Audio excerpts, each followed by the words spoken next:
Apple a lancé l'iPhone XVII Pro la semaine dernière et déjà des clients partagent des photos montrant des rayures, éclats, marques et bosses sur l'appareil. Les médias ont déjà surnommé ce problème Scratchgate. Le problème est devenu si répandu qu'Apple y a répondu publiquement seulement 5 jours après la mise en vente de l'iPhone XVII Pro. Ils ont déclaré que l'aluminium de l'iPhone X7 Pro et Pro Max est tout aussi résistant que celui des autres produits. Cependant, avec le temps, il peut présenter de petites éraflures dues à l'usure normale. Mais ce qui s'est passé au cours de la semaine dernière a été tout sauf normal. En fait, je ne peux penser qu'à un seul autre modèle d'iPhone qui a montré ce genre de dommages immédiatement après sa sortie, et c'était l'iPhone 5, sorti le 21 septembre 2012, comme pour le 17 Pro, des photos du produit avec éclats, éraflures et rayures ont vite circulé, rendant le terme Scuffgate tendance sur les réseaux sociaux. Un utilisateur a même écrit à Phil Schiller, vice-président marketing mondial d'Apple. L'utilisateur a écrit « J'adore mon iPhone 5 noir et ardoise, mais j'ai remarqué des éclats, des rayures et des marques tout autour de la bande du téléphone, comme beaucoup d'autres personnes. Que faire? Des plans existent-ils pour résoudre ce problème ?» Schiller a déclaré « Tout produit en aluminium peut se rayer ou s'écailler, révélant sa couleur argentée. C'est normal. » Aujourd'hui, cette déclaration vieille de 13 ans rappelle étrangement celle récemment entendue d'Apple. Alors, est-ce vrai que tout le monde réagit de façon excessive à quelque chose qui devrait être considéré comme normal? Eh bien non, car cela n'a été un problème que 2 fois en 18 ans d'histoire de l'iPhone. En 2012 avec l'iPhone 5 et aujourd'hui avec l'iPhone XVII Pro. Si c'était normal statistiquement, ce problème de durabilité toucherait 51 à 100% des modèles d'iPhone, mais ce n'est pas le cas. Cela n'a touché que 5,9%. Ça fait 2 sur 34, j'appellerais ça anormal. Examinons de plus près, car l'iPhone 5 et le 17 Pro ont des particularités qui réduisent leur durabilité. Leur conception en aluminium rend essentiel l'usage d'une coque robuste comme la O-d'Union Stand, Q-d'Union 3-d'Union R avec ces nouveaux téléphones. Aujourd'hui, l'aluminium est largement utilisé dans l'électronique grand public car il est léger, abordable, facile à fabriquer et atteindre en couleur vive. Mais il y a des inconvénients. Il est mou et fragile. C'est pourquoi des entreprises comme Apple anodisent leur aluminium, ce qui crée une couche extérieure dure qui protège contre les petites rayures. Mais cette couche d'environ 15 microns, soit 1/10 d'un cheveu humain, laisse l'aluminium vulnérable aux perforations, éraflures et bosses. Si Apple applique de la couleur sur l'aluminium, la teinture est appliquée sur la couche anodisée. Une rayure pourrait traverser la peinture sans atteindre l'aluminium. Cela laisse une marque gris clair contrastant avec une peinture foncée. L'iPhone 5 avait une couleur d'aluminium très foncée qu'Apple appelait ardoise, et même lorsqu'un minuscule éclat de peinture s'écaillait, le contraste élevé en faisait une véritable horreur. L'iPhone 5 avait aussi des bords chanfreinés en forme de diamant. Ils étaient créés grâce à un procédé d'usinage qui retirait la couche anodisée, donnant à l'aluminium un aspect lisse et réfléchissant, mais le rendant aussi doux et vulnérable aux dommages. Les bords étaient de si fragiles que certains clients ont trouvé leur téléphone ébréché dès l'ouverture de la boîte. Donc même si Schiller disait que les rayures ou les éclats dus à l'utilisation étaient normaux, l'iPhone 5 s'est révélé plus fragile que d'habitude, à cause de choix de conception faits par Apple eux-mêmes. Des décisions qui ont d'ailleurs été inversées sur les modèles suivants. L'iPhone 5S n'était plus proposé en coloris ardoise foncé. Apple a préféré créer le gris sidéral, une teinte plus proche de l'argenté que du gris foncé ou du noir. Ainsi, quand le téléphone était abîmé, la différence entre l'aluminium brut et le gris sidéral était moins marquée et donc moins visible. Ensuite, l'iPhone Special Edition, qui reprenait le design de l'iPhone 5, n'avait pas de bords chanfreinés en diamant. Il avait des bords chanfreinés, anodisés, qui étaient beaucoup moins réfléchissants ou beaux, mais bien plus durables. Et devinez quoi? Plus de Scuffgate ni de plaintes généralisées des utilisateurs. 2 ans plus tard, Apple ferait une erreur similaire avec l'iPhone 6. À cette époque, les téléphones Android recevaient des écrans de plus en plus grands chaque année. Mais Apple n'avait augmenté la taille de l'écran de l'iPhone qu'une seule fois. Et ce n'était même pas une grande amélioration. On est passé de 3,5 pouces avec l'iPhone 4S à 4 pouces avec l'iPhone 5. Alors que le Samsung Galaxy S3 avait un écran de 4,8 pouces et le Galaxy Note 2 un écran de 5,5 pouces, cette disparité a freiné les ventes d'iPhone. Tandis que la part de marché des smartphones Android a bondi entre 2011 et 2014. Apple a fait un retour remarqué avec l'iPhone 6 et 6 Plus, dotés de leurs plus grands écrans de 4,7 et 5,5 pouces. Cela a entraîné de grands changements de design. Un téléphone beaucoup plus grand et beaucoup plus fin. Jusqu'à l'iPhone Air la semaine dernière, l'iPhone 6 était le plus fin avec 6,9 mm. Il était 9% plus fin que le 5S qui était déjà 18% plus fin que le 4S. Ajoutez à cela une surface au sol qui est 27 ou 70% plus grande, et vous obtenez un appareil plus facile à s'applier. 3 jours après la sortie de l'iPhone 6, des clients publiaient déjà des photos de leurs appareils déformés après les avoir portés dans des poches serrées. Unbox Therapy a publié une vidéo virale où il pliait le téléphone, et 6 jours après, les grands médias évoquèrent le Bendgate de l'iPhone 6. Apple a rapidement invité des journalistes à son centre de test de Cupertino pour prouver que les iPhone 6 et 6 Plus respectaient ces normes de durabilité. Ils ont aussi publié un communiqué précisant qu'avec une utilisation normale, il est très rare qu'un iPhone se plie. Mais cela ne répondait pas à la question principale. L'iPhone 6 était-il plus facile à plier que les modèles précédents? Consumer Report, organisation indépendante à but non lucratif refusant l'argent publicitaire, a choisi de répondre eux-mêmes à cette question. Ils ont créé leur propre test de pliage avec une machine de compression qui appliquait une force contrôlée et mesurable à 6 smartphones différents. Le test était terminé dès qu'au moins un des 2 critères était rempli. Un téléphone se déformait sans reprendre sa forme ou l'écran se détachait du boîtier. Sur 6 appareils, seul le Samsung Galaxy Note a résisté à une pression de 150 livres, et c'est le cas. Le LG G3 et l'iPhone 5 partageaient la 2e place, ayant résisté à 130 livres. Le HTC 1 et l'iPhone 6 Plus terminent 3e après avoir résisté à 90 livres. Enfin, en dernière position, l'iPhone 6 n'a résisté qu'à 70 livres de pression, ce qui le rend presque 2 fois moins solide que l'iPhone 5. Bien que rares, les problèmes de pliage sur les 6 ou 6 Plus étaient dus à une résistance inférieure de 46% et 31%, ce qu'Apple n'a pas précisé. Comme pour le Scuffgate de l'iPhone 5, Apple a discrètement réglé le problème l'année suivante avec un nouveau modèle. L'aluminium de la série 6000 utilisé dans le 6 a été remplacé par de l'aluminium de la série 7000 dans le 6S, rendant le châssis 2 à 4 fois plus résistant au pliage permanent. Mais Apple a aussi épaissi la coque arrière et ajouté des renforts en acier inoxydable et zinc autour des boutons de volume et du tiroir SIM. De plus, les découpes des boutons de volume ont été remodelées, passant de longues fentes fines à des ouvertures plus courtes et plus compactes, avec du métal plus épais autour des bords. Lorsque les clients ont commencé à recevoir leurs unités 6S, il n'y a plus eu de plaintes généralisées concernant la flexion, et le Bendgate a disparu. Il semblait qu'Apple avait tiré les leçons de l'iPhone 5 et de l'iPhone 6. 10 ans se sont écoulés sans aucun problème majeur de durabilité sur l'iPhone.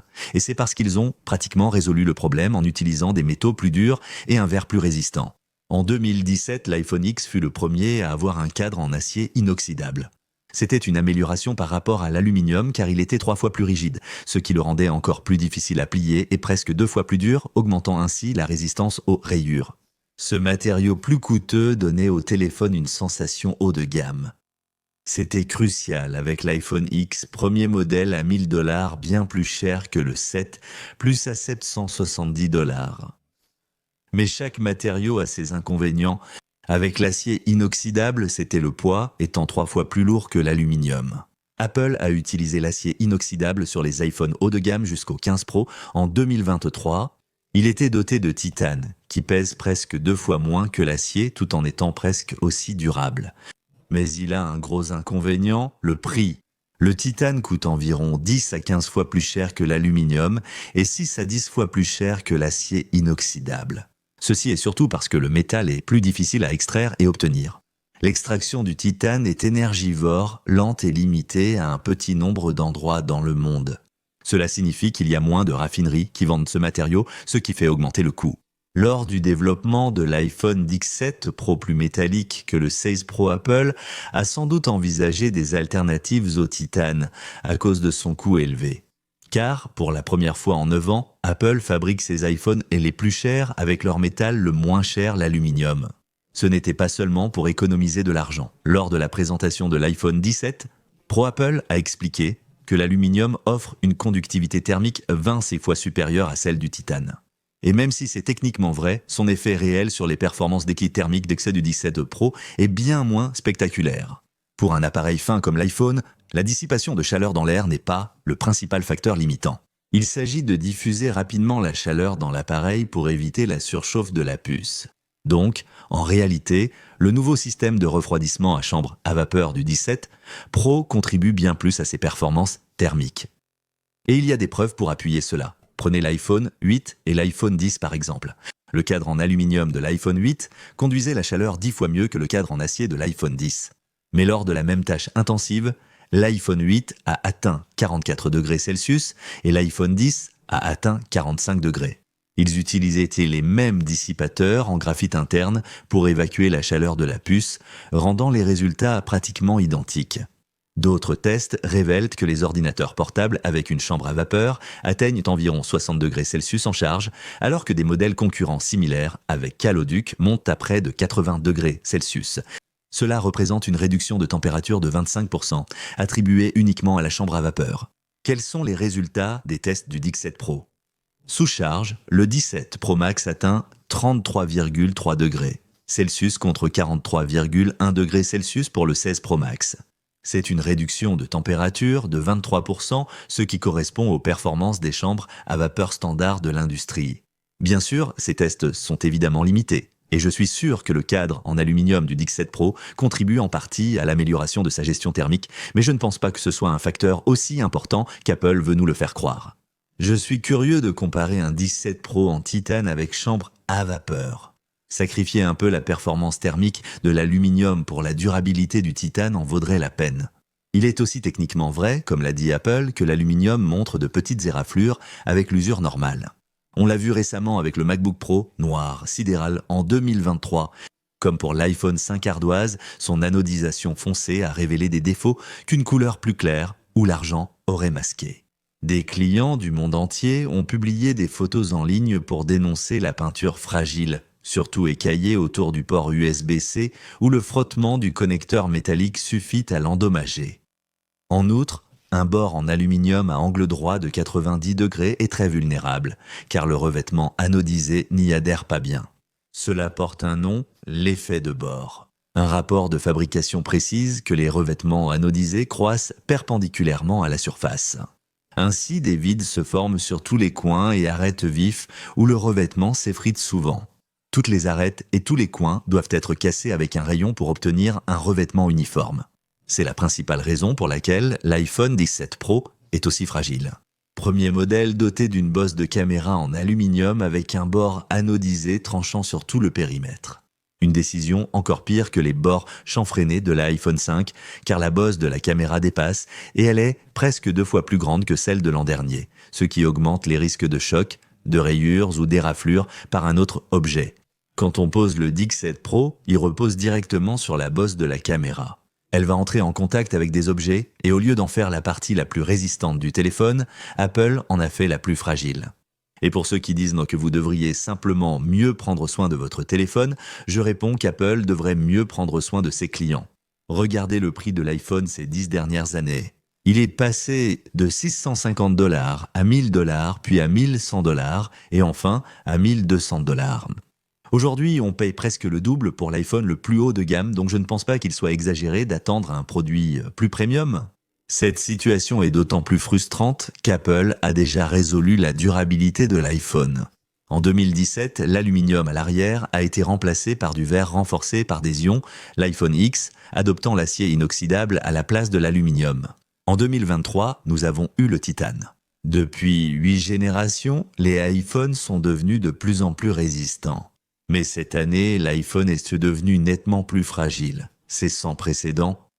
Donc je m'attendrai à ce que les clients soient pris par surprise. Peut-être que le 15 Pro, que quelqu'un transportait dans son sac sans problème, abîme maintenant son nouveau 17 Pro. Est-ce leur faute de s'attendre à ce que l'iPhone de cette année soit aussi solide que celui de l'an dernier ? Je veux dire, on a vu les tests de durabilité. Le 17 Pro s'écaille facilement avec des clés ou des pièces. La zone la plus fragile, la bosse de l'appareil photo, est désormais presque 2 fois plus grande. C'est comme si le talon d'Achille devenait un mollet d'Achille. Les 17 Pro et 17 Pro Max sont les iPhones en aluminium les plus lourds, avec 206 et 233 grammes. Le DIC7 Pro Max pèse en fait 15% de plus que le précédent Recordman, le 14 Plus. Cela signifie qu'en cas de chute, il va heurter le sol 15% plus fort. Même les utilisateurs qui ont essayé de protéger leur iPhone XR Pro avec une coque ont découvert que l'aluminium pouvait quand même être endommagé par un choc. Je ne sais pas si Apple pensait que les clients accepteraient peut-être que leur téléphone ait des éclats, rayures et bosses, ou s'ils pensaient qu'on serait plus prudent avec un iPhone en aluminium. Peu importe notre attention, il est inévitable que des millions de personnes fassent accidentellement tomber ce téléphone. Je pense que les clients ont raison d'être frustrés. Apple fait payer $100 de plus pour le DIC7 Pro que l'année dernière, tout en utilisant un matériau moins cher et moins durable. Alors, qu'est-ce qu'Apple aurait pu faire différemment? Eh bien, je pense que la meilleure chose pour les utilisateurs aurait été de continuer à fabriquer les iPhone Pro en titane. Certes, le DIC7 Pro serait un peu plus lourd, mais sa dureté accrue et sa résistance aux rayures éviteraient de nombreuses plaintes. Si Apple garde l'aluminium pour d'autres raisons que le coût, comme de légères améliorations thermiques ou une logistique plus simple, il pourrait au moins protéger la bosse de l'appareil photo en la maintenant en verre. La ligne d'antenne qui entourait la bosse pourrait plutôt longer le bord, comme sur l'iPad Pro. Cela permettrait également à Apple de se débarrasser de la fenêtre d'antenne onde millimétrique et de la remettre à l'endroit où elle se trouvait l'année dernière, montée derrière le verre. Enfin, le logo pourrait être recentré. En le modélisant, cela ressemble à ceci. Un panneau de verre blanc s'étendant du haut vers le bas, une bosse de caméra en verre et un logo Apple correctement positionné. Le voici à côté de l'actuel DIC7 Pro et je trouve qu'il a vraiment meilleure allure, même si je ne suis pas objectif. Ce design résoudrait aussi mon prochain problème avec le 17 Pro sa coque transparente. Pour vous donner un peu de contexte, voici à quoi ressemblait la coque transparente d'Apple sur l'ancien 6 Pro et voici à quoi elle ressemble sur l'iPhone 17 de base. Les deux sont transparents à 91% avec l'anneau MagSafe en plastique blanc qui masque 9% du téléphone. Pour la plupart des gens, c'était un compromis acceptable. Maintenant, regardez la coque transparente pour le nouvel iPhone 17 Pro. Je ne sais même pas si on peut appeler ça une coque transparente car près de 60% du téléphone est couvert par un rectangle blanc. Ce qui est plus frustrant, c'est qu'Apple aurait pu rendre cette coque plus jolie en assortissant la couleur du rectangle à chaque téléphone. La version blanche rend bien sur le 17 Pro argenté puisque son rectangle en verre est aussi blanc. Imaginez s'il existait aussi une version orange cosmique et une bleu profond. Cela aurait donné l'impression d'une coque complètement transparente tout en cachant MagSafe. Si on doit se contenter du blanc, je préférerais qu'ils utilisent l'ancien design avec l'anneau en plastique blanc. Mais Apple a probablement décidé de ne pas faire ça parce que le logo Apple du DIC7 Pro n'est plus centré à l'intérieur du cercle MagSafe. Cela signifie que si Apple utilisait l'ancien design de coque transparente, leur logo serait masqué. Des rumeurs avaient anticipé ce problème il y a des mois. Nous pensions qu'Apple allait simplement ajuster le motif des aimants pour faire de la place au logo. Ou si cela sacrifiait la force magnétique, Apple pourrait simplement laisser leur logo être masqué. Cela s'est déjà produit avec l'iPhone 5C. L'arrière de sa coque en silicone avait une série de découpes circulaires qui couvraient une partie du mot iPhone. On ne voyait que les lettres HON, ce qui a suscité de nombreuses blagues sur le téléphone 1. Je ne pense pas que recouvrir partiellement le logo Apple avec MagSafe soit un problème si cela permet de garder la coque vraiment transparente. Mais Apple n'a fait aucune de ces choses, choisissant plutôt un grand rectangle en plastique blanc. Abordons maintenant ce qui est sans doute la décision de design la plus étrange, les couleurs. Le DIC7 Pro est disponible en argent, orange cosmique et bleu profond, sans gris sidéral ni noir. Cela n'est arrivé que pour deux autres modèles, l'iPhone 5C en 2013 proposé en blanc, rose, jaune, vert et bleu, et l'iPhone original en 2007 uniquement en argent. Il est surprenant qu'Apple fasse cela avec les modèles Pro, habituellement proposés dans des couleurs plus sobres et sombres que le modèle de base. En réalité, c'est l'iPhone Air qui aurait dû se passer du noir, puisque Apple a déclaré que le téléphone était, je cite, « conçu dans une palette de couleurs qui évoquait la légèreté ». De plus, il faut noter que chaque génération d'iPhone Pro est sortie en au moins 4 couleurs, mais cette année, le DIC7 Pro n'est proposé qu'en 3. Apple n'a pas juste supprimé l'option noire, ils ne l'ont même pas remplacée. Des rumeurs évoquaient une nouvelle couleur, vert liquide, changeant subtilement de teinte selon la lumière. Elle devait apparemment imiter la réfraction du verre liquide dans iOS 26. Cela aurait été bien si cela avait remplacé le noir, mais nous n'avons rien eu. Une explication à cela est si à la réduction des coûts, car vendre plus de variantes de couleurs est plus cher. L'iPhone 6e économique n'a que 2 couleurs, et le précédent Special Edition n'en avait que 3. Mais adopter cette approche de réduction des coûts avec les modèles d'iPhone les plus chers est assez choquant. J'ai aussi entendu dire qu'un iPhone 17 noir absorberait plus de chaleur et de lumière, ce qui pourrait nuire à la batterie et aux performances. Cela n'a pas beaucoup de sens car le 17 Pro existe aussi en bleu foncé, qui absorbera sans doute autant de chaleur. Le président du marketing d'Apple, Greg Joswiak, a donné une explication officielle.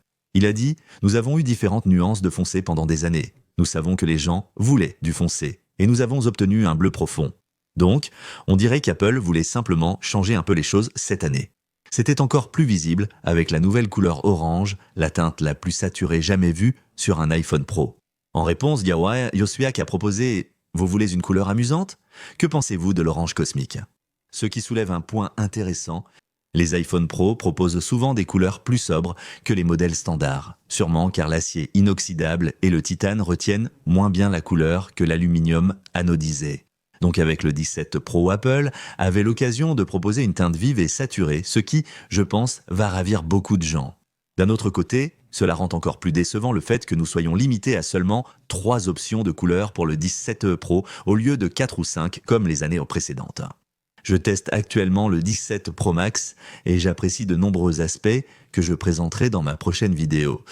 Mais je pense vraiment qu'il est important de tenir des entreprises comme Apple responsables lorsqu'elles font des erreurs, car cette pression publique est généralement ce qui les oblige à corriger discrètement le problème dans les prochaines versions.